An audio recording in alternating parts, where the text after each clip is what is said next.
Okey, insyaAllah. Bismillah. Untuk malam ni kita akan sambung dengan tadabbur ayat-ayat Allah dalam Al-Quran.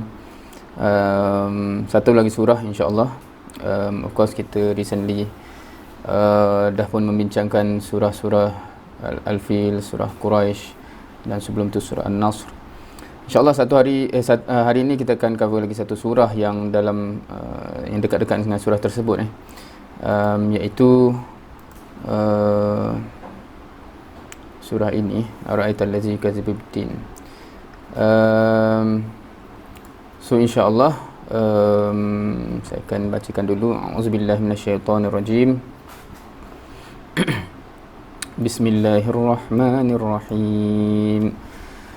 Ara'aital ladzi yukadzibu biddin, fadzalikal ladzi yad'ul yatim wa la yahuddu 'ala ta'amil miskin, fawailul lil musallin allazina hum 'an salatihim sahun allazina hum yura'un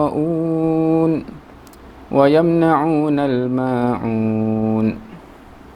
Maksudnya, tahukah engkau akan orang yang mendustakan agama?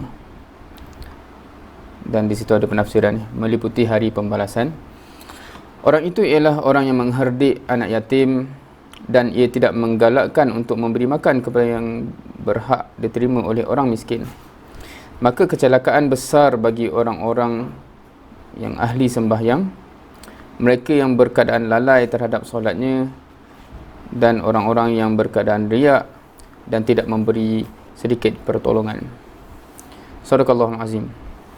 Of course, dalam beberapa ayat kat sini ni kita akan jumpa kadang-kadang penafsiran-penafsiran yang tertentulah. Ada yang kat sini dalam kurungan, dan ada juga yang somehow ayat dia jadi panjang daripada ayat asal contohnya wala yudhu ala ta'amil miskin ni panjang pula jadi ayat ni sebab dia ada unsur penafsiran dekat situ yang menyebabkan dia jadi panjang. Anyway, ni satu surah yang agak menarik sebenarnya untuk kita tadabburkan dan untuk kita reflect apa kaitan dengan diri kita. Dan tema besar dia awal-awal lagi kat situlah kan. Ara'aital ladzi yukadzibu biddin. Kan, so perkataan yukadzibu biddin kat situ, kalau kita tengok translationnya ialah biasanya akan ditranslate sebagai pendusta agama, pendusta agama. Dan of course, kenapa ada penafsiran lagi satu ni? Sebab ad-din ni dalam bahasa Arab ni sebenarnya dia bukanlah exactly agama, tapi salah satu penjemaannya adalah maksudnya agama. Kalau kita tengok Maliki Yaumiddin Maliki Yaumiddin, kalau kita tengok translation kat situ, hari pembalasan, hari akhirat kan, dia tak tulis hari agama. So sebab maksudnya merangkumi semua tu lah. So dekat sini, sebab itu ada dua penafsiran sebenarnya. Kalau kita kata yukadzibu biddin, ada yang kata memang directly mendustakan agama, ada yang kata mendustakan hari pembalasan. Tapi konotasinya samalah. Maksudnya kita boleh kata itu basically equal lah tu kan. Orang yang mendustakan agama tu jugalah orang yang mendustakan hari akhirat, hari pembalasan. Wallahu alam. Okey. So tema besar surah ini adalah berkenaan dengan pendusta agama, dan siapa pendusta agama ni. Right. And sebelum kita masuk satu persatu ayat dalam surah ini, mungkin kita nak take a step back untuk melihat konteks surah. Dan konteks maknanya kalau kita zoom out habis, maksudnya ayat ni turun dalam fasa Makkah dan penekanannya apa, sebelum kita pergi balik kepada satu persatu ayat. So of course, bila kita cakap pasal surah-surah Makkiyah, surah-surah pendek yang apatah lagi surah-surah pendek yang turun di fasa Mekah, penekanan utamanya adalah akidah. Biasa kita akan cakap begitulah, 13 tahun yang awal itu memfokuskan, menekankan berkenaan dengan akidah. So surah ini sama juga dengan itu surah-surah yang kita cover sebelum ni. Surah ini tidak terkecuali dia memfokuskan aspek akidah yang penting. So kita nak tengoklah kejap lagi kan, apakah akidah yang difokuskan dan ditanam oleh surah ini. Dan as per reflection juga, ni salah satu pandangan peribadi saya lah, yakni Berdasarkan pengalaman peribadi dan berdasarkan sembang-sembangan orang yang di Malaysia ni, yang belajar agama dari kecil dan sebagainya, saya mempunyai persepsi bahawa kita mainly membesar dengan memahami Islam dari lensa ayat Madinah. Dan sebab tu bila kita kata Islam tu apa, mainly kita akan cakap solat, puasa, zakat, haji dan sebagainya lah. So mainly cerita-cerita ayat fiqh yang turun di fasa Madinah. Nak kata kita memahami semua konteks surah ayat Madinah, tak juga, sebab banyak je ayat lain pasal perjuangan semua tu kita buat tak perasan pula kan. Tetapi nak katanya from many perspektif yang kita biasanya kata Islam tu apa, kita akan jawab kan. Of course satunya sebab kita tak dapat nafikan lah, rukun Islam tu sendiri banyak berkisar yang itu kan, solat, puasa, zakat, haji. Solat of course, kewajipan solat itu adalah di Isra' Mi'raj, which is towards the later part of fasa Mekah. Dan yang lain tu macam kita dah sebut itu pasal puasa, contohnya masa 2 Hijrah kan, and onwards. So kebanyakannya cerita Madinah dan konsepnya konsep fiqh. So dan kita selalu claim kalau kita jawab exam, for sure kita akan dapat jawab apakah penekanan ayat-ayat di Mekah, ia menekankan akidah dan sebagainya. Cumanya bila kita suruh hurai, biasanya orang tak dapat hurai kan, akidah apa yang ditanam tu kan. So kita bila kita mentadabbur ayat-ayat pendek, ayat-ayat surah pendek, surah-surah Makkiyah ni, biasanya kita nak cuba menggarap kefahaman-kefahaman Islam yang asas seperti mana yang difahami oleh para sahabat di Mekah kan. So dia quite interesting kalau kita fikir, kalau kita kata Islam itulah solat, puasa, zakat, haji, katakanlah gitu. Ada je para sahabat yang syahid di Mekah tak pernah pun buat benda-benda tu kan. Kalau kita nak ikut contohnya keluarga Yasir, Sumayyah yang syahid awal-awal tu, Yasir kan. So kalau itulah Islam, dia tak sempat pun buat benda satu-satu pun tak sempat buat kat situ kan. Syahadah tu je lah kan. Tapi kalau kata solat, kalau dia syahid awal tu sebelum Isra' Mi'raj, tak sempat pun. Puasa, zakat, haji pun tak sempat. So kita nak kata adakah dia tak ada Islam dalam diri dia, sedangkan dia antara orang yang dianggap kita dalam Islam ni hebat kan, kerana syuhada yang awal dan sebagainya.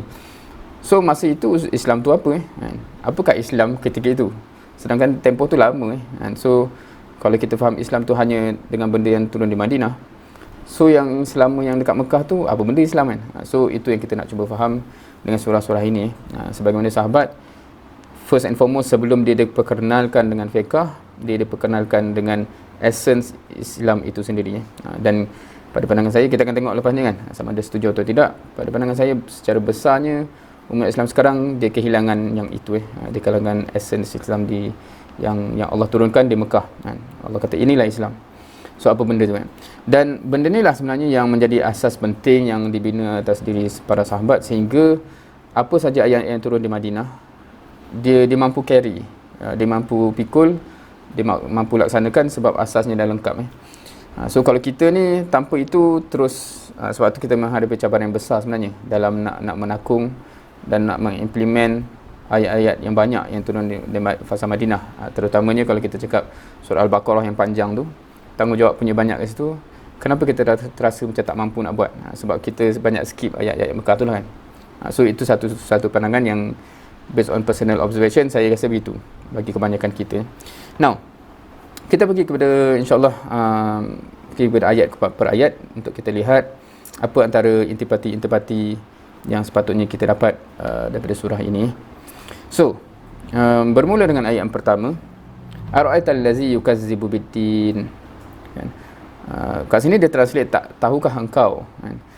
Of course, macam kita sebut sebelum ni, Ara'aita tu ialah nak dibahasakan dalam bahasa kita tu macam-macam penterjemahan boleh timbul lah. Macam kita, kau tengok macam mana, pandangan kau macam mana dan sebagainya. Tapi tak apa, itu just technicalities.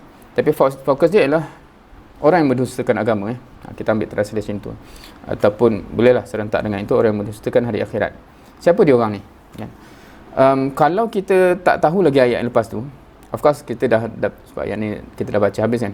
Tapi kalau kita baca setakat tu kan, Allah tanya, kau tengok siapa ni kan, pendusta agama, ataupun kau tahu tak siapa pendusta agama contohnya. Kalau kita just ayat tu stop kat situ, kita tak tahu lagi apa ayat yang akan datangnya, kita bayangkan apa? kan. Kalau just ialah spontan orang tanya kan, cuba bayangkan pendusta agama, kalau kita buat survey, biasanya orang akan bayangkan apa dan biasanya jarang akan terbayang apa yang disebut dalam surah ni lah kan. Biasa kita sebut pendusta agama, contohnya apa tak tahu lah, kadang-kadang kita akan nampak orang-orang buat jenayah yang besar ke, orang yang directly buat apa-apa ke Quran ke, tak tahulah, wallahu alam Tapi apa yang nak di highlight di sini, dan itu akidah yang awal Islam itu apa, dan siapakah yang mendustakan agama itu sendiri, perangainya apa, terkandung dalam surah ini So disambung dengan dua ayat seterusnya kita ambil seterusnya. Fazalikal ladzi yad'ul yatim wala yahuddu ala ta'amil miskin. So siapa pendusta agama ni yang mengherdik anak yatim dan tak menggalakkan bagi makan kepada orang miskin. So itu quite interesting juga struktur ayat dia. Dia bukan kata siapa yang tak bagi makan kepada orang miskin, tapi tak menggalakkan kepada. Tapi struktur ayat ni pun quite interesting, ala ta'amil miskin So sebab tu dia ada penafsiran dekat sini yang berhak diterima ni, sebab cara ayat ni strukturnya menggambarkan makanan tu memang sepatutnya diberikan kepada mereka pun, tapi kita tak menggalakkan benda tu But anyway, pokoknya ada dua benda yang di-highlightkan dekat sini. Inilah karakter pendusta agama dan konteksnya adalah bagaimana interaksi kita dengan anak yatim dan orang miskin.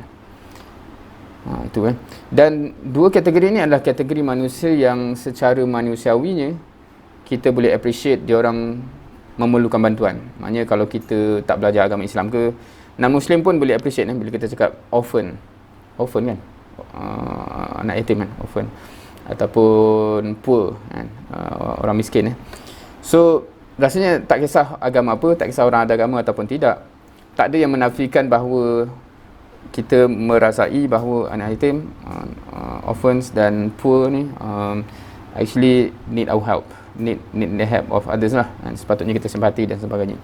So siapa yang tak even menjalankan perkara tersebut, membantu mereka yang memerlukan ini, Allah gambarkan itulah pendusta agama, yukadzibu biddin.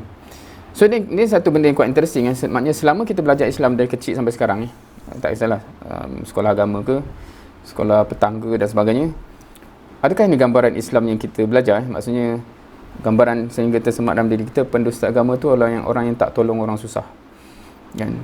Sebab serasa saya lah kan, jarang kita jumpa orang yang di associate direct benda tu kan, aku ni pendusta agama, na'udzubillah, kalau aku tak tolong orang susah dan kita akan masuk kepada ayat yang seterusnya yang quite interesting Fawailul lil musallin kan, maka celakalah bagi orang yang, dia bukan bagi orang yang solat sebab musallin ni pembuat orang yang maknanya memang dia tu dikenali sebagai orang solat musallin.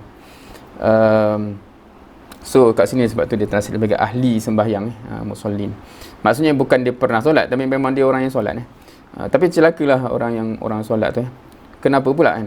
So kalau kita ambil dari konteks maka tu, dia directly link dengan sebelum ni lah kan. So dia ada konotasi bahawa pendusta agama ni boleh jadi orang yang solat kalau dia tak kisah orang susah. Dia jadi gitu kan. So macam which nak kata apa kebanyakan kita tak terfikir begitu maknanya kita rasa macam aku dah solat kan, pasal pula nak pendusta agama kan. Tapi dalam konteks maksudnya kefahaman Islam ataupun apakah itu Islam yang ditanam dari awal begitu So dan kita akan tengok apa implikasi dia dan apa implikasi kepada kita jugalah bila kita terampak begitu So kita rasa macam keislaman kita dah lengkap just kerana kita solat, puasa, zakat, haji contohnya. Tetapi Islam yang difahami oleh para sahabat dari awal amat berbeza daripada itu. So dan kemudian kat sini ada explanation macam mana pula boleh jadi begitu. So ini Allah meng-highlightkan hakikat lah walaupun di solat sebenarnya, tapi allazinahum an solatihim sahun allazinahum yuraun. So dua benda yang disebut kat situ. Maknanya kat sini kalau biasa translation umum kita akan kata lalai terhadap solat dan of course kerana itu menimbulkan macam-macam penafsiran lah kalau bahasa Inggeris rasanya word dia yang biasanya kita tak sebut sebagai lalai sangat tapi macam contohnya dia macam ambil ringan lah dengan solat dia. Dan yura'un ni biasa kita dalam word kita biasa translate sebagai riak Tapi dia dari perkataan ro'a dan sebagainya, maksudnya kalau dia solat pun sebenarnya untuk orang tengok je, bukan untuk Allah. So itu implikasi dia, sebab dia ada directly relation antara kalau betul lah seseorang tu solat kerana Allah, mustahil dia boleh jadi orang yang sama. Maksudnya orang yang sama tu boleh jadi orang yang tak kisah orang susah. Dia jadi macam satu kemustahilan, sebab itu demand Allah juga, ini pun demand Allah. So kalau betul kamu solat tu kerana aku, bukan kerana nak tunjuk kat manusia je, kalau manusia tak ada tengok, kau tak kisah pun, ialah how come dia boleh ambil tak indah pasal orang susah. Dan kemudian kalau kita nak reinforce balik, ayat tu sambung dengan wa yamna'un al-ma'un. So dan ni dia sambung ni lah, maksudnya kenapa orang solat ni still celaka, sebab solat dia sahun, solat dia pun hanya yura'un, dan dia balik kepada poin asal tadi, wa yamna'un al-ma'un, dia tak bagi sikit pertolongan pun. So maknanya celakalah orang yang solat yang tak bagi pertolongan, dan implikasi dia tu ialah dia tak indah lah anak yatim dan orang miskin. So itu satu nak kata apa, keyakinan, akidah, keimanan, konsep Islam yang rasanya amat perlu dijiwai oleh semua umat Islam lah kan. Dan kalau kita tengok kenapa para sahabat jadi sebagaimana mereka jadi dan kita tak jadi gitu, antara lain kerana kefahaman-kefahaman sebegini kan. Kenapa kita rasa macam seolahnya macam alhamdulillah syurga dah milik kita, seolahnya just kerana kita solat, puasa, zakat, haji, sedangkan mereka para sahabat amalan jauh lebih hebat, tetapi masih banyak concern-concern yang berkisar pada background surah ini. So itu benda yang kita nak kena hidupkan kembali, kefahaman-kefahaman asas daripada Al-Quran. Now, bila kita tengok balik, so kita tengok balik as a whole surah ini, kita boleh tengok ini di color codekan untuk kata satu, konteks besarnya ialah pendusta agama lah, kazibu biddin, of course. Ataupun satu lagi, kalau kita ambil penafsiran yang mendustakan hari pembalasan tu, dia fit in lah, maksud dia kan. Kenapa orang boleh jadi gitu? Sebab dia tak, seolahnya dia macam nak kata apa ya, mendustakan hari pembalasan tu, seolah macam hari pembalasan tu takkan ada. Sebab tu dia boleh jadi gitu. Mana mungkin orang yang beriman, berakidah bahawa hari pembalasan tu ada, kita akan dihisap. Mana mungkin dia boleh jadi orang yang tak kisah kepada orang susah, basically begitu. So yang merah ni, kalau tengok konsep itulah, konsep orang yang pendusta agama tu sebenarnya orang yang tak endah, orang yang susah. Dan dia link balik dengan penutup surah tu, wa yamna'un al-ma'un tu, dia link baliklah dengan perangai dia terhadap anak yatim dan orang miskin ini. Dan yang warna hijau ni dalam konteks yang kadang-kadang nak di-highlightkan kat situ, kadang-kadang kita merasa selamat just kerana kita dah solat, contohnya kalau kita dah sebut kat sini. Tetapi itu tidak cukup dalam konteks kefahaman Islam itu sendiri, itu tidak cukup. So bila kita bawa inilah Islam yang difahami, dari awal, yang sebenarnya membentuk semua tindak tanduk para sahabat yang dibina oleh Al-Rasul SAW onwards. Dan kita boleh faham kot kenapa mereka begitu, dan kita akan boleh faham kenapa mereka begitu. So satu persoalan besar ialah apa implikasi akidah ini kan? Maknanya kata-kata, dan hopefully bagi yang siapa tak familiar apa maksud soalan ni, dia relate balik dengan perbincangan kita dalam sesi yang kedua dulu kot. Kita mendefinisikan akidah ni apa sebenarnya kan, sebab akidah ni bahasa Arab So bila kita sebut akidah ini tu maksudnya apa, tu kita dah bincangkan lah. Bagi yang siapa lepas boleh refer balik. Tapi in other words, macam apa implikasi keyakinan ini sebab dalam surah-surah Makkiyah ada banyak juzuk akidah yang ditanam kan. Allah tu Esa tu satu, Qul huwallahu ahad, Allah Maha Berkuasa, dan sebagainya, Allah Pencipta. Kemudiannya dunia ni akan musnah, adanya hari pembalasan, adanya syurga tu hebat, nikmat, adanya neraka, seksa. Dan salah satu lagi ialah Islam ni apa. So ni salah satu surah yang mengikat dalam diri kita hakikat Islam itu apa. Hakikat Islam itu apa. So sepatutnya hakikatnya kita, kalau kita menjawai benda ni, kita akan menjadi seperti para sahabat yang by default kita boleh kata amat concern terhadap sesiapa saja yang memerlukan kan. Dan kalau kita ambil apa yang Allah sebut dalam surah ini, dia jadi macam satu lagi conclusion ialah kalau benar solat kita itu benar, maksudnya kalau solat kita tu solat yang benar, tak mungkin on one hand kita solat, on the other hand kita tak kisah orang yang memerlukan. So itulah dia punya equation yang kita sepatutnya dapat. Dia sebab agama ini nature macam dari awal ditanam. Agama ni bukan agama ritual semata. Sebab setengah orang dianggap macam tu kan. Maknanya cerita dunia, cerita agama ni cerita ritual je. As long as kita buat ibadah tertentu tu settle lah kan. Dia tidak sebab dalam konteks tanggungjawab kita, kalau kita balik kepada perbincangan kita awal dulu tentang apa yang Allah sebut dalam surah Al-Baqarah, kita ada tanggungjawab memang kepada Allah SWT directly, ada tanggungjawab kepada manusia di sekitar kita, ada tanggungjawab dalam konteks sistem negara yang perlu ditegakkan, dan beyond that. So itulah Islam, itulah Islam. Tak pernah Islam ni difahami sebagai agama ritual. Even hatta dalam bulan Ramadan kalau kita sekarang ni kadang-kadang ada orang yang bila bulan Ramadan tu dia jadi macam macam apa ni? Soalannya macam melimitkan aktiviti luar. Walaupun sebenarnya ada. Kalau kita tengok dalam konteks, on one hand kita akan baca banyak hadis Rasul SAW dia beriktikaf bulan Ramadan. On the other hand, kita tengok pula tapi banyak pula event-event besar dalam bulan Ramadan kan. Be it perang Badar, be it Fathul Makkah, kalau kita tengok surah apa kata Al-Fath itu kan, dan sebagainya. So dia jadi macam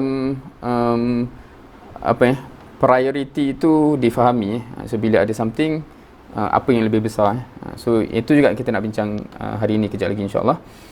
Now, bila kita tengok apa yang Allah highlightkan dalam surah ni, disebutkan dua benda, yatim dan miskin, dan ini dua kategori manusia yang banyak disebut, especially dalam fasa Mekah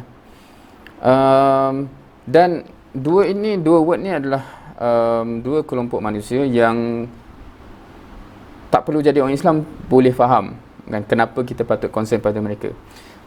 Nak kata apa kita semua manusia boleh appreciate sengsaranya kehilangan penjaga, kehilangan orang yang mendidik kita, yang menjaga kita, yang melindung kita, parent kan, especially ayah lah, yang sumber pendapatan dan sebagainya. So kita boleh appreciate benda tu, semua orang boleh appreciate, dan semua orang boleh appreciate kehilangan harta benda, kekurangan inilah kelengkapan asas dan sebagainya.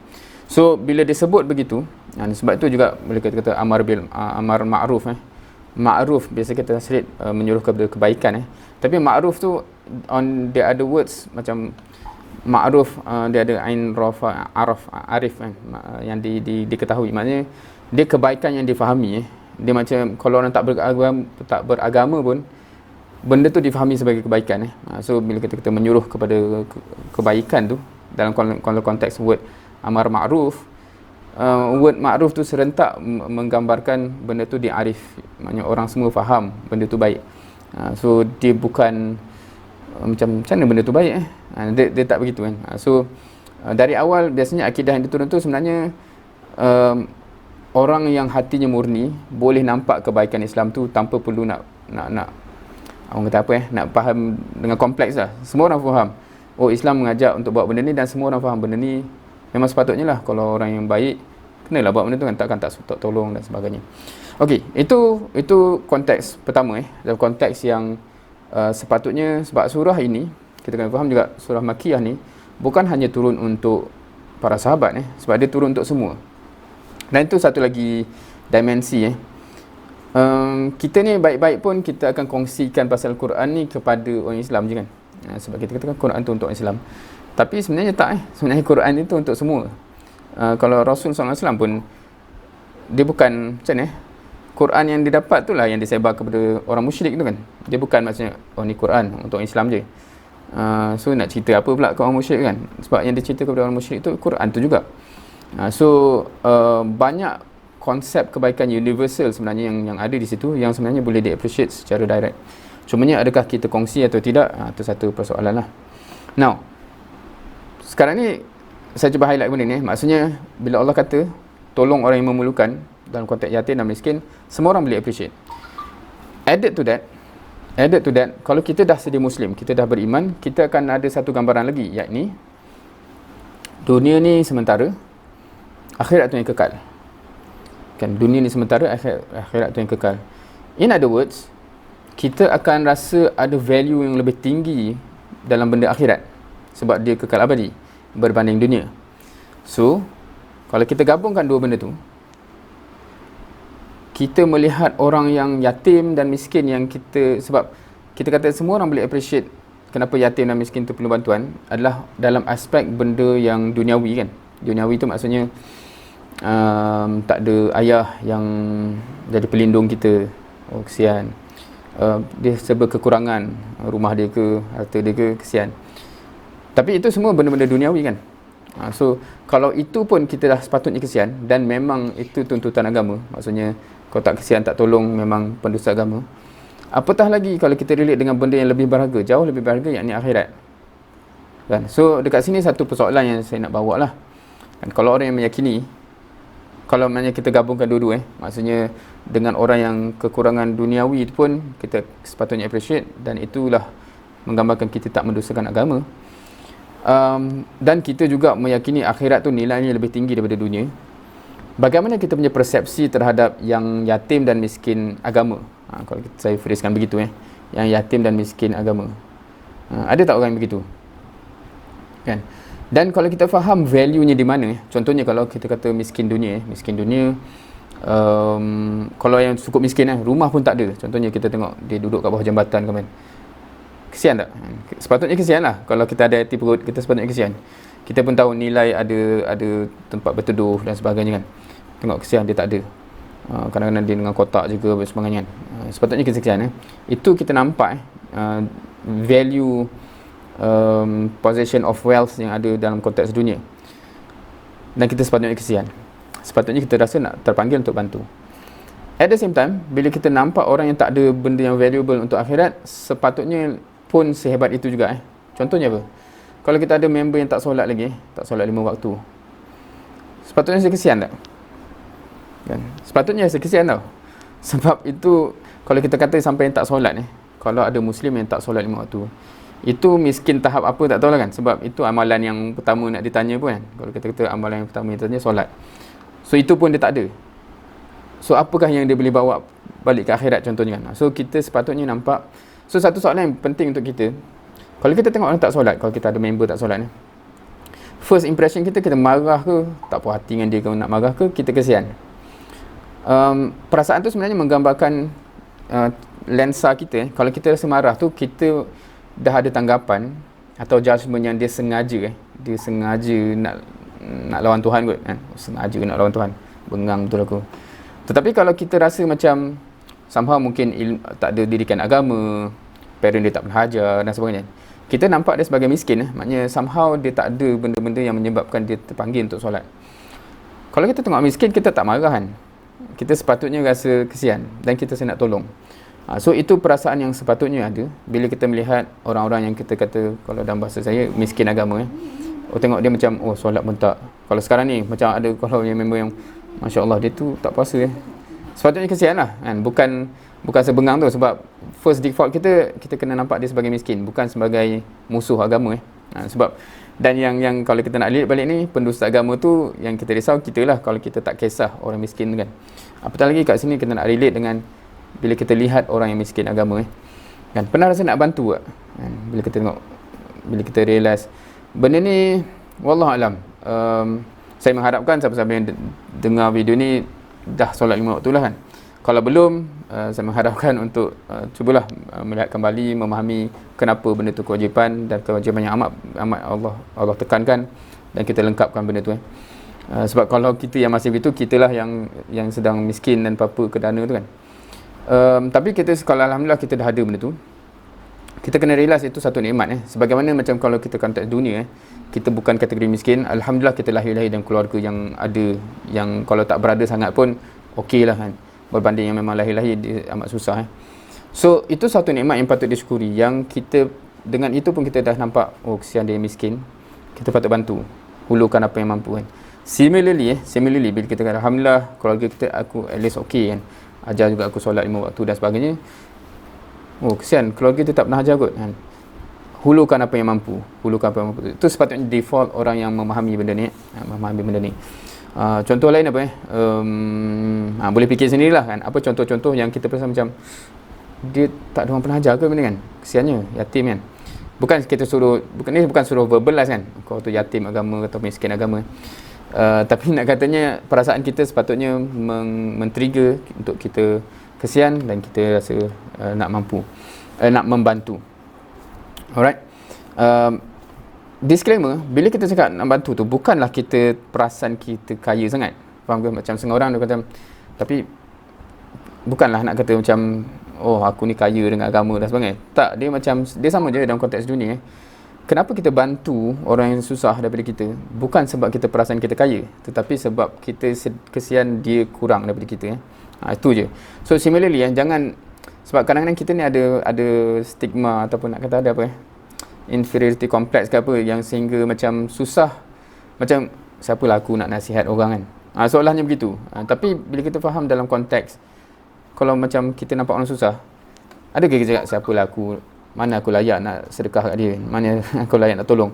Asal pula macam tu kan, dia memerlukan, so kita bagi setakat yang mampu untuk bantu dia. So similarly dalam konteks agama sepatutnya, dia bukan bila kita bagi nasihat tu kita dah rasa kita nak update kita ke, kita rasa kita pandai sangat. Tak, tapi more kepada kesian, dia memerlukan. Apa yang kita mampu bagi, kita bagi setakat tu lah. That should be the mindset. That should be the mindset. Sebab apa? Kalau kita balik kepada kenapa ditekankan benda ni sangat kan? Saya pun tekan benda ni sangat sebab cerita asal surah ni apa? Kita tak nak jadi pendusta agama. That's the thing. Kita bukan perasaan kita bagus sangat. It's more of aku buat benda ni kerana aku tak nak jadi pendusta agama kan. Contoh macam saya cuba trigger apa termasuk sesi begini kan, tak pasal-pasal je nak cerita kat orang ni, bukan kerana rasa diri tu bagus. It's more of aku tak nak jadi pendusta agama di mata Allah kan, di dalam pandangan Allah. That's the reason. That's why kita kongsi apa yang kita mampu, setakat yang kita mampu kan, insya-Allah. So saya harap semua pun begitulah, roh dia begitu kan. Now, dalam konteks semua benda ni, kita nak tengok apa kesan kepada para sahabat, dan saya nak cuba relate dengan normally kita macam ni. So kita cuba ponder satu benda ni. So let's ponder upon this. Saya akan bawa beberapa hadis yang mungkin kita biasa dengar, tapi kalau kita tak pernah tengok teks je, kita akan tengok dan nak cuba relate kalau kita lah, apakah natijah daripada kita tahu benda ni kan. Okey, ini salah satu hadis daripada Sahih Muslim. Solatun fi masjidi kan, solat di masjidku haza ini kan, solatun fi masjidi haza, solat di masjidku ini, so Masjid Nabawi lah kan, Nabi sallallahu alaihi wasallam sebut khairun min alfi salatin fi ghairihi.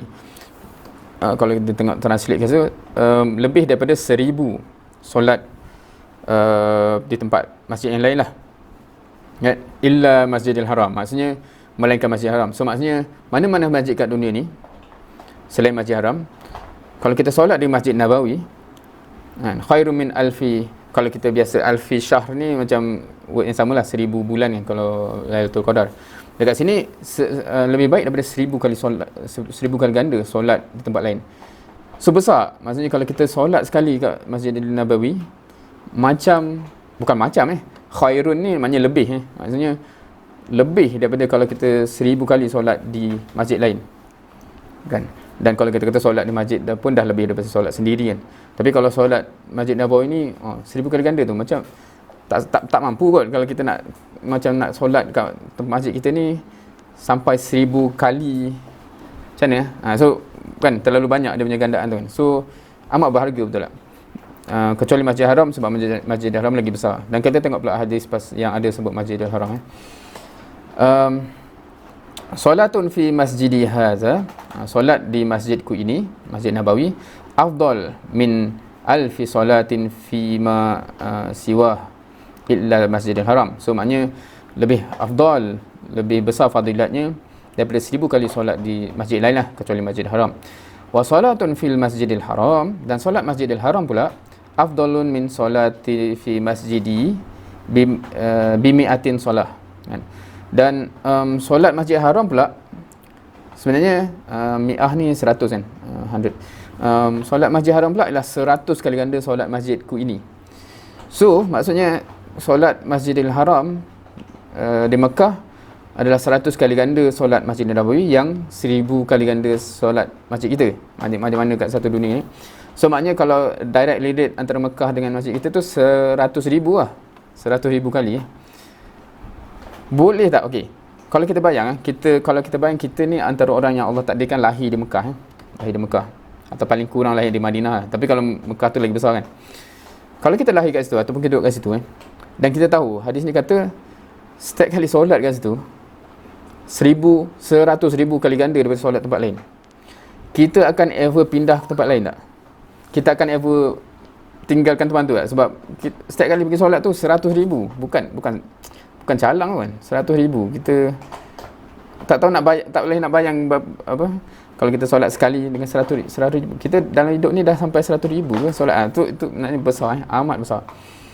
So dia jadi macam tak logik kan, kalau sebab dalam bila saya dulu bila first time baca hadis ni, dan sebab tu rasanya ramai orang memang berlumba lah kalau orang Melayu ni yang kaya tu bulan Ramadan dia pergi sana kan, sebab dalam bulan Ramadan tu berganda.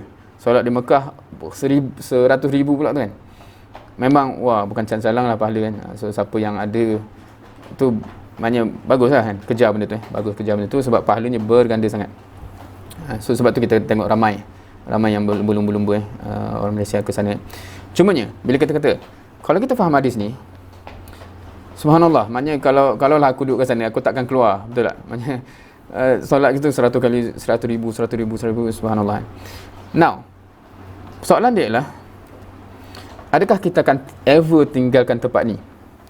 Kalau saya kata macam takkan lah kan, rugi lah tak ada kerja pergi tempat lain yang tiba-tiba setiap kali solat kat situ 100,000 kali ganda dah jadi sekali, dah jadi satu kali ganda juga. Maknanya macam masya-Allah kerugiannya amat However, kalau kita tengok fakta para sahabat kan dia orang semua keluar kan. Ramai yang meninggal, yang bila keluar tu maknanya tak ada yang meninggal di China dan sebagainya. Dan meninggal di Konstantinopel dan sebagainya. Maknanya soalan dia orang tak rasa rugi gila ke kan, sebab dia dah duduk kat situ.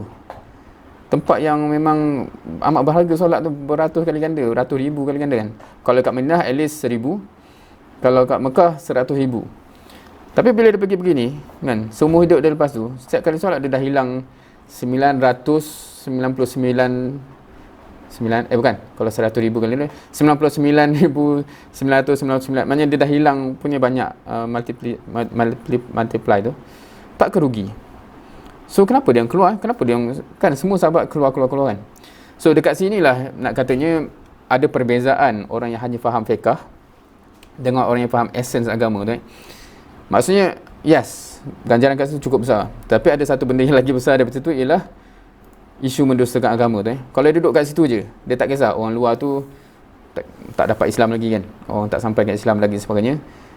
Dia balik kepada soalan tadi lah. Kita tak kisah ke ada orang yang masih tak dapat hidayah kan? Itu maksudnya kalau kita kata dalam konteks miskin agama, yatim agama tak ada orang pernah sampaikan hidayah kepada dia, tak ada orang pernah ajar dia dan sebagainya, dan kita tak pergi kan, biarlah dia kan, aku nak kejar pahala banyak ni kan. Isu dia apa? Isu dia mendusta agama ni kan? Dan mereka semua faham benda ni dan kita tak faham kan. So sebab tu dia jadi macam alhamdulillah, sebenarnya alhamdulillah orang kita kejar nak solat yang berganda-ganda semua tu, alhamdulillah, semua alhamdulillah, tu amat bagus. Cumanya kenapa dia terbantut kat situ? Sebab kefahaman Islam kita dia jadi terbantut kat fiqh saja. Dia tak faham essence yang lebih besar yang menyebabkan para sahabat jadi macam mereka jadi. So something beyond that, something beyond pahala yang maknanya mengejar pahala dalam keadaan mendustakan agama tu, dia jadi macam what's the point kan? Kita risau di gelar pendusta agama kan? So itu satu persoalan besar lah kan? Dan soalan balik kepada kita, bagaimana dengan kita kan? Bagaimana dengan kita? Of course kita kena kejar semua kadang-kadang pahala dan sebagainya, Lailatul Qadar yang insya-Allah dalam seminggu lagi dan sebagainya ni kita kena kejar. Itu membuktikan keimanan kita nak kejar pahala, kita nak kejar syurga. But at the same time, benda-benda akidah yang basic ni pun dia jadi pelik lah kalau kita kata kita kejar pahala dalam keadaan kita mendustakan agama, kalau kita kata begitu kan. So macam dalam keadaan kita tak kisah orang susah dan sebagainya. It doesn't make sense. Even kalau kita tengok hadis yang tak sempat nak cari sebab kalau siapa yang pernah tengok hadis, Nabi SAW memang beriktikaf dan bila dia iktikaf dia tak keluar-keluar, tapi sebab besarnya ganjaran iktikaf tu But at the same time ada hadis lain yang kata kalau tengah beriktikaf tapi kita tahu ada orang susah kat luar tu, kita pergi keluar untuk membantu kesusahan dia, sebenarnya lagi besar dari iktikaf tu kan. So itu benda-benda yang mendasari agama ni, yang menyebabkan agama ni susah orang nampak tak cantik, sebab dia memang cantik. Unfortunately, pengamalan kita tu menyebabkan macam ni, tak lahirnya orang Islam yang amat concern pasal orang lain dan sebagainya, menyebabkan dia tak jadi cantik. Kalau kita nak ambil contoh lah, contoh yang dekat. Kalau kita pergi solat Jumaat, kita rasa itu kita menunaikan kewajipan kita kan, solat Jumaat. Tapi kalau kita pergi solat Jumaat dalam keadaan kita parking sampai menyusahkan orang, adakah itu selari dengan agama? Tu satu soalan lah. Kalau orang yang hanya fikir fiqah je, kita kan nak solat kan, pandai-pandai lah dia orang kan. So macam kita parking depan rumah orang lah apa contoh ataupun menghalang trafik dan sebagainya, kita akan rasa macam soalannya benda tu justified sebab kita nak solat kan. So kan besar ni. But orang yang memahami Islam, dia takkan buat benda tu sampai begitu. Kita nak mengejar keredaan Allah, serentak dengan itu kita buat benda yang menyusahkan orang yang Allah tak redha. Dia tak make sense, betul tak? Tapi kita tak nampak benda tu, unfortunately. Kita hanya nampak fiqah yang kecil. So sebab tu kita kena faham essence yang dari awal dan sampai yang sebenarnya menyebabkan Islam tu nampak indah. Sebab tindakan kita bukan hanya just ibadah dengan Allah tu, tetapi juga dengan interaksi kita dengan manusia tu. Allah dah suruh jaga, sungguh cukup jaga, sehingga yang kita ada hadis yang buang duri daripada, buang ataupun halangan daripada jalan dan sebagainya. Itu akidah yang asas kan. Somehow benda tu hilang kan. Kita pula yang letak kereta blok tengah jalan pula kan.